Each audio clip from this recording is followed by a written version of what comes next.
ముఖ్యమంత్రి రేవంత్ రెడ్డి తీరుపై తీవ్ర స్థాయిలో మండిపడుతున్నారు హైడ్రా బాధితులు. మూసీ పరివాహక ప్రాంతాల్లోని ఇళ్లను కూల్చడంపై ఆగ్రహం వ్యక్తం చేస్తున్నారు. తమ ఇళ్ల నుంచి బయటకు వెళ్లేదే లేదంటున్నారు. తమకు డబుల్ బెడ్రూమ్ ఇళ్లు అవసరం లేదని ఖరాఖండిగా చెప్తున్నారు. ప్రజాపాలన, ఇందిరమ్మ పాలన అంటే ఇదేనా అని ప్రశ్నిస్తున్నారు. ప్రాణాలను అర్పిస్తాం గానీ ఇక్కడి నుంచి వెళ్లే ప్రసక్తే లేదంటున్నారు. కాంగ్రెస్ ప్రభుత్వానికి శాపనార్థాలు పెడుతూ సీఎం రేవంత్ రెడ్డిపై మండిపడుతున్నారు.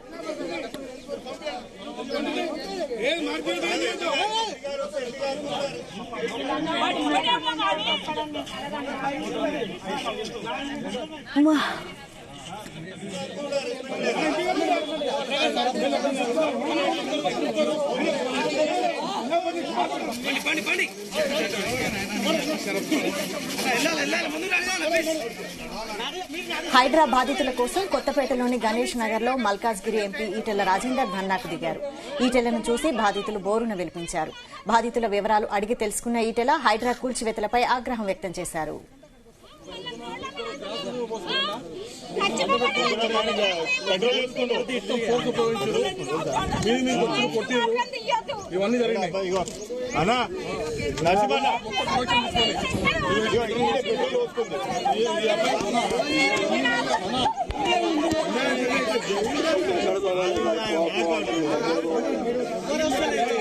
అధికారుల్ని, పోలీసులని కోరుతున్నా, మీరు పిచ్చిగా మా ప్రజలు భయభ్రాంతులకు గురి చేసి దొంగల్లాగా వచ్చేటువంటి రెవెన్యూ అధికారులను సహకరిస్తా అంటే మాత్రం మంచిది కాదు.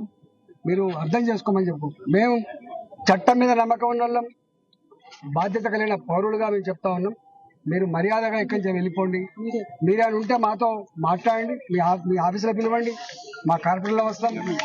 ప్రతి కాలనీలో పాలక మండలి ఉంటాయి, అపార్ట్మెంట్లలో పాలక మండలి ఉంటాయి. పిలవండి. మీరు మాకు ఎట్లా వచ్చినాయో, మా కథ ఏందో, మా పత్రాలని మీకు చూపిస్తాం, మా ఇళ్ల విలువ ఏందో చూపిస్తాం. మాకేందో మీరు ఏం మాట్లాడుతున్నారు. కానీ ఒకటి, ఇక్కడ ఇప్పుడు వచ్చిన తర్వాత వాళ్ళు చెప్తున్న మాట అంటే, ఒక్కలం కూడా సస్తే ఇక్కడే సస్తం, ఇక్కడే మమ్మల్ని బొందపెట్టమనండి, కానీ ఖాళీ చేసే ప్రసక్తి లేదు. మా మీద పోలీసు వాళ్ళు వస్తారా, మా మీద డోజర్లు వస్తాయా, కానీ మేము మాత్రం ఇక్కడ వెళ్ళిపోమని చెప్పి ప్రజలందరూ ముక్త కంఠంతో చెప్తున్న మాట వాళ్ళకి శరం ఉంటే సోయుంటే అర్థం కావాలని చెప్పి మేము కోరుతాను. మూసిన నువ్వు అంటున్నా హెల్త్ డిపార్ట్మెంట్ లో పనిచేసే వాళ్ళకు జీతాలు లేవు. 6 నెలల నుంచి 3 ఏళ్ళు అవుతుంది. సర్పంచ్లుగా ఉన్న వాళ్ళు ఊర్లలో పనిచేస్తే పైసలు లేవాడా? ఇలా జీతాలు లేవు మా మున్సిపల్ స్టాఫ్ కి, జీతాలు లేవు మా గ్రామ పంచాయతీ సిబ్బందికి, మందులు లేవు ఇలా జిహెచ్ఎంసీలలో పనిచేసిన వాళ్లకు బిల్లులు రాకపోతే బ్యాంకులలో కుదోబెట్టుకొని బ్యాంకులలో అప్పిచ్చేటువంటి దౌర్భాగ్య పరిస్థితి రేవంత్ రెడ్డి. నువ్వు మాట్లాడుతున్నావా? నువ్వు ఎమ్మెల్యేగా సీరియస్ గా పనిచేసావా? ఓ ఎంపీగా సీరియస్ గా పనిచేసావా? ఓ మంత్రిగా పనిచేసిన అనుభవం ఉందా? నేను మాజీ ఆర్థిక మంత్రి చెప్తున్నా, నీ ఆర్థిక వ్యవస్థ కుప్పగొలిపోయింది. ఇదే విషయంపై మరిన్ని అప్డేట్స్ మా ప్రతినిధి శివ అందిస్తారు. శివ, రెహానా, మూసీ పరివాహక ప్రాంతంలో 2వ రోజు హైడ్రా అధికారులు, రెవెన్యూ అధికారులు అయితే మార్కింగ్ అయితే చేపట్టడం జరుగుతా ఉంది. ఉదయం 7 గంటల నుంచి అయితే ఈ మార్కింగ్ అనేది కొనసాగుతుంది. భారీ పోలీసు బందోబస్తు మధ్య అయితే 5 టీములుగా విడిపోయినటువంటి రెవెన్యూ అధికారులు, అదేవిధంగా పోలీసు అధికారులు అయితే మూసీ నది పరివాహక ప్రాంతంలో ఉన్నటువంటి ఏదైతే గూగుల్ మ్యాప్ ద్వారా అయితే తీసుకున్నటువంటి ఇళ్లని ఏదైతే పరివాహక ప్రాంతానికి సమీపంలో ఇళ్లకైతే మార్కింగ్ చేస్తున్నారు. ఈ మార్కింగ్ పరిస్థితులు చేపడుతున్న సమయంలో అయితే ఇక్కడ చైతన్యపురి సమీపంలో ఉన్నటువంటి ప్రాంతాలలో అయితే ఉద్రిక్తత పరిస్థితి, సత్యనగర్ కావచ్చు, వినాయక్ నగర్, వివి నగర్, భవానీ నగర్ లో అయితే ఉద్రిక్తత పరిస్థితి అయితే నెలకొన్నదని చెప్పుకోవచ్చు. ఈ సమయంలో అక్కడ యువకుడు అయితే ఆత్మహత్యాన్ని కూడా పాల్పడడం జరిగింది. అయితే తమకు 30 సంవత్సరాలుగా ఇక్కడ ఏరియాలలో మేము నివసించడం జరుగుతుంది, ఇప్పుడు మూసి ప్రక్షాళన అంటూ అని చెప్పేసి వరదలు వస్తాయని చెప్పేసి ఈ విధంగా మమ్మల్ని ఇళ్ల నుంచి బయటకు నెట్టివేసి అకస్మాత్తుగా వచ్చేసి అధికారులు అయితే ఈ విధంగా బయటకు పంపించి మమ్మల్ని రోడ్డుపై పడేసి ఈ విధంగా చేయడం అయితే కరెక్ట్ గా అని చెప్పేసి అయితే రేవంత్ సర్కార్ పైన అయితే తీవ్రమైనటువంటి ఆగ్రహం వ్యక్తం చేస్తున్నటువంటి పరిస్థితి. అయితే ఇక్కడికి ఈ విషయం తెలుసుకున్నటువంటి మల్కాజ్గిరి పార్లమెంట్ సభ్యులు ఈటెల రాజేందర్ అయితే కొద్దిసేపటి క్రితమే అయితే అక్కడికి చేరుకోవడం జరిగింది. అయితే అప్పటికీ కొంతమంది భాజపా నాయకులు, కార్పొరేటర్లు అక్కడికి చేరుకున్నప్పటికీ వాళ్ళనైతే పోలీసులు అయితే అడ్డుకోవడం జరిగింది. కనీసం అక్కడ మార్క్ చేసే ప్రదేశంలో కూడా వెళ్ళనీయలేదు. అయితే ఈటెల రాజేందర్ మాత్రం తన ప్రొటెక్షన్ తో అయితే అక్కడికి వెళ్ళడం జరిగింది. అతనితో పాటు అయితే స్థానిక కార్పొరేటర్లు కూడా అక్కడికైతే వెళ్ళడం జరిగింది. అయితే బాధితులు అతను ఈటెల రాజేందర్ పార్లమెంట్ సభ్యుడు మాట్లాడే సమయంలో అయితే బోరున విలిపించినటువంటి పరిస్థితి అయితే ఉంది. అయితే అక్కడ పరిస్థితిని చూసినట్లయితే గత కొన్ని సంవత్సరాలుగా అక్కడ నివసిస్తున్నటువంటి వీళ్ళని అకస్మాత్తుగా ఎలాంటి నోటీసులు లేకుండా కనీసం వాళ్ళకి ఇన్ఫర్మేషన్ లేకుండా 2 రోజుల క్రితం నుంచి రావడము, వాళ్ళ డీటెయిల్స్ తీసుకోవడము, గూగుల్ మ్యాప్ ద్వారా ఏదైతే డీటెయిల్స్ తీసుకుని అక్కడికి ఫోన్ నెంబర్లు సేకరించి అక్కడ వాళ్ళకి ఇన్ఫర్మేషన్ ఇచ్చి మీరు ఖాళీ చేయాలి, అక్కడి నుంచి వనసలిపురం ఏరియాకి అయితే మిమ్మల్ని పంపించడం జరుగుతుంది అని చెప్పేసి అధికారులు అయితే వాళ్ళకు భయప్రాంతాలకు గురి చేస్తున్నటువంటి పరిస్థితి. దీనిపైన ఈటల రాజేందర్ అయితే చాలా ఫైర్ అయినటువంటి పరిస్థితి. అకస్మాత్తుగా పేదలను ఈ విధంగా చేయడం అయితే ఊరుకునే పరిస్థితి లేదు. కొంతమంది బాధితులైతే ఇప్పటి వరకు మేము వాటర్ బిల్ కట్టాం, పవర్ బిల్ కట్టాం, ట్యాక్స్లు కడుతున్నాం, అన్ని ప్రూఫ్స్ మా దగ్గర ఉన్నాయి, ఫస్ట్ ఆ అధికారులకు వచ్చి సమాధానం చెప్పాలి కానీ మమ్మల్ని వెళ్ళిపోమంటే ఎలా అని ప్రతి బాధితులు అక్కడ అడుగుతున్నారు. సో ఈ విషయంపై అధికారులు ఏమైనా ఆన్సర్ చేసే అవకాశం ఉంటుందంటారా?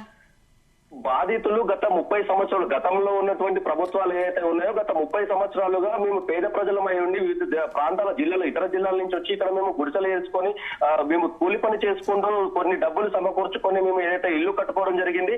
ఇప్పుడున్నట్టు ప్రభుత్వం గత 5-6 దఫాలుగా కొన్ని ప్రభుత్వాలు మారినప్పటికీ మాకు ఎలాంటి ఇబ్బంది కలగలేదు. మేము ఇళ్లకు పర్మిషన్ ఇచ్చారు, అదే విధంగా పవర్ బిల్ కడుతున్నాము, ట్యాక్స్ కడుతున్నాము, మాకు ఇంటి నెంబర్లు ఉన్నాయి. అప్పటి అధికారుల పైన అంటే మేము ఇప్పుడున్న ప్రజెంట్ సిచ్యువేషన్ లో మాత్రం మాకు అధికారుల నుంచి ఆదేశాలు ఉన్నాయి కాబట్టి మేము ఈ పని చేస్తున్నాము, మీకు నోటీసులు ఇస్తున్నాము, మార్క్ చేస్తున్నాము, మేమైతే మీకు పర్మిషన్ ఇవ్వలేదు కదా, గతంలో ఉన్నవారు ఎవరు ఇచ్చారో అని చెప్పేసి అయితే అధికారులు అయితే చేతులు దులుపుకొని వీళ్ళకైతే సమాధానం చెప్పి పంపించే ప్రయత్నం చేసినప్పటికీ వాళ్ళు అదే విధంగా ప్రజలు కూడా మేము ఇన్ని సంవత్సరాల నుంచి ఇక్కడ ఉంటున్నాము, మేమైతే ఇళ్ల నుంచి వెళ్లే ప్రసక్తే లేదు, చావనైనా ఇక్కడే చేస్తాము, అవసరమైతే ఇక్కడనే సూసైడ్ చేసుకునే పరిస్థితి అయినా ఉంటుంది కానీ ఇల్లును వదిలిపెట్టి మాత్రం బయటకు పోయే పరిస్థితి లేదని చెప్పేసి అయితే ప్రజలైతే ఆగ్రహం వ్యక్తం చేస్తున్నారు. దీనికి ఈటల రాజేందర్ మద్దతుగా రావడంతో కొంత వాళ్ళకు బలం చేకూరినట్టు అయిపోయింది. అయినా కూడా ఈటల రాజేందర్ మాత్రం మాకు చట్టం పైన కోర్టుల పైన పూర్తిగా నమ్మకం ఉంది, మేము చట్ట ప్రకారం అయితే వెళ్తాము, వీళ్ళకు న్యాయం చేసే వరకు కూడా వీళ్ళకు అండగా ఉంటారని చెప్పేసి అయితే కొత్తపేట సమీపంలోని చౌరస్తాలో అయితే ధర్నాకు బాధితులు ఎవరైతే ఉన్నారో వాళ్ళతో పాటు కింద నేలపైన కూర్చొని బైఠాయించి అయితే వాళ్ళకైతే కొద్దిగా ధైర్యం చెప్పినటువంటి పరిస్థితి. అయినా కూడా అధికారులు మాత్రం అయితే ససేమిరా అంటూ వాళ్ళ పని వాళ్ళు చేసుకుంటూనే పోతున్నా ఉన్నారు. అయితే ఇప్పటి వరకు అయితే దాదాపుగా అంటే 5 టీంలుగా విడిపోయినటువంటి రెవెన్యూ అధికారులు కానీ పోలీసు అధికారులు కానీ ఒక్కొక్కటి దాంట్లో కొంతమందికి ఎంఆర్ఓతో పాటు ఇతర రెవెన్యూ సిబ్బంది అయితే ఇవ్వడం జరిగింది. దాంట్లో కొంతమంది 30 ఇళ్లు, అదేవిధంగా కొంతమందికి 25, కొంతమందికి 35 టార్గెట్ గా ఇచ్చి ఒక లిస్ట్ అయితే ప్రిపేర్ చేసి ఇవ్వడం జరిగింది. దాంట్లో భాగంగా కొన్ని ఇళ్లకైతే దాదాపుగా 30లో 88 లేదా 10 ఇళ్లకైతే కొంత అయితే మార్క్ చేయడం జరిగింది. ఆ సమయంలోనే తీవ్ర ఉద్రిక్త పరిస్థితి అయితే నెలకొంది. అయితే గతంలో ఉన్న ప్రభుత్వాలు ఏదైతే ఇలాంటి పనులు చేయలేదు, మమ్మల్ని కావాలని రేవంత్ రెడ్డి ప్రభుత్వానికి మేము ఓటేసినందుకు తగిన బుద్ధి అని చెప్పారని చెప్పేసి అయితే ప్రజలు ఆగ్రహం వ్యక్తం చేసినటువంటి పరిస్థితి. ఈటల రాజేందర్ మాత్రం గతంలో చాలా ప్రభుత్వాలు మారాయి, నేను కూడా ఒక ఆర్థిక మంత్రిగా చేశాను, రాష్ట్ర ఆర్థిక వ్యవస్థ ఏంటనేది నాకు పూర్తిగా దీనిపైన అవగాహన ఉంది, ప్రస్తుతం ఉన్న సిచ్యువేషన్ లో రేవంత్ రెడ్డి కావాలని దీనిలో నాటకాలు ఆడుతున్నాడు, కావాలి కనీసము ప్రభుత్వ అధికారులకు కానీ ఉద్యోగస్తులకు కానీ కనీసము జీతాలు ఇవ్వలేని పరిస్థితిలో ఉంది. అలాంటి సిచ్యువేషన్ ని డైవర్ట్ చేయడానికి మూసి పక్షాలని చెప్పేసి ఒకటి ముందేసి అందరినీ డైవర్ట్ చేస్తున్నాడని చెప్పేసి ఆగ్రహం వ్యక్తం చేశారు. పేదలకు అన్నిటి కారణా కూడా ఊరుకునే ప్రసక్తి లేదు. అప్పట్లో ఉన్నటువంటి నైజాం ప్రభుత్వమే ప్రజల తట్టుకోలేక తల ఉంచుకొని వెళ్ళిపోయినటువంటి పరిస్థితి.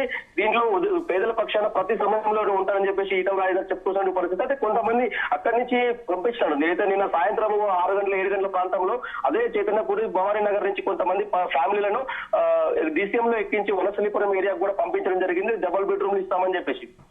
అక్కడి నుంచి పంపించిన వాళ్ళు చిన్న పిల్లలు ఏదైతే 5 years 6 years అదేవిధంగా 10 years 11 years ఉన్న వాళ్ళు చిన్న పిల్లలు కూడా అక్కడే స్థిరసావరం దాదాపుగా 30 ఏళ్ల నుంచి అక్కడ ఉంటున్నారు కాబట్టి అక్కడే స్కూల్లో విద్య అభ్యసించడం కానీ అక్కడనే మొత్తం పూర్తిగా వాళ్ళు సెట్ అయి ఉన్నారు కాబట్టి ఈ రోజు ఎగ్జామ్స్ నడుస్తున్నప్పటికీ కూడా వాళ్ళ పిల్లల్ని అక్కడికి పంపించలేని పరిస్థితి ఏర్పడింది. పిల్లలు తమ కెరీర్ కూడా పాడైపోతుందని చెప్పేసి అయితే ఆవేదన చెందుతున్నటువంటి పరిస్థితి ఉంది. ఏదైతే డబుల్ బెడ్రూమ్ లో పంపించిన పరిస్థితుల్లో కూడా అక్కడ కూడా డబుల్ బెడ్రూమ్లు 9వ ఫ్లోర్ అదేవిధంగా 8వ ఫ్లోర్ లో కొంతమంది అలా చేస్తుంది.